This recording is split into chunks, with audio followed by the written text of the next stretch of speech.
अब छोलिया हो या लोबिया, सफेद चने या काले चने, सब कुछ मजेदार बने। अब जो सवाल है मैं चाहूंगा जरा जोरदार। मोदी जी भी शाकाहारी हैं, जोरदार। योगी जी भी शाकाहारी हैं। अगले सवाल के लिए जोरदार तालियां हो यहां पर। मैं चाहूंगा कि जरा, हाँ आइए जरा प्ले करिए।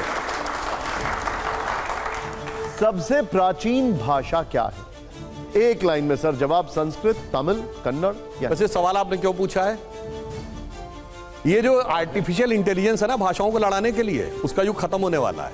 कारण जानते क्या होने वाला? सर इस पे विवाद चल रहा है। नहीं, अब मैं बता रहा हूं, एआई विवाद खत्म होने वाला है। विवाद पे जो रोटी सेक रहे थे ना, अब वो युग खत्म होने वाला है। एआई के बाद with in 4-5 years real time translation in every language will be available, और टेक्स्ट तो तुरंत ट्रांसलेट होगा। काशी तमिल संगम प्रधानमंत्री जी ने किया था, 5 मिनट तक उनकी हिंदी की स्पीच रियल टाइम तमिल में ट्रांसलेट हुई थी। जहां तक सबसे पुरानी बोली जाने वाली भाषा की बात है, तो तमिल को रिकॉग्नाइज किया गया है। विश्व की अधिकांश भाषाओं का, विश्व की जिसमें यूरोप की भी है, उन सबका मूल संस्कृत है। मगर इसका उद्देश्य जो लड़ाने के लिए होता है, तो मैं एक बात बताना चाहूंगा।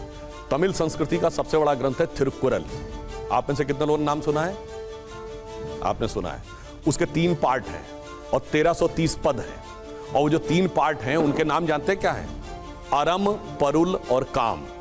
ठीक जो हमारे धर्मशास्त्र में धर्म, अर्थ, काम, तीसरे का नाम उसमें भी काम है, तीसरे का नाम इसमें भी काम है। मगर जिनको लड़ाई देखनी है, उनको इस बात को लेकर संघर्ष कराना है, जो डीएमके टाइप के लोग हैं, उनकी भी अब दुकान बंद होने वाली है। क्योंकि एआई के बाद टेक्स्ट का भी ट्रांसलेशन इमीडिएट अवेलेबल होगा, वॉइस का भी अवेलेबल होगा, और झगड़ा खत्म हो जाएगा। अगर एक चुनना हो तो फिर किसको कहेंगे? मैंने आपको बता तो दिया, वो झगड़ा ही खत्म हो जाएगा, मुद्दा ही खत्म हो जाएगा। ठीक है, पहले जोरदार तालियां हो। सुधांशु जी आइए, बैठे।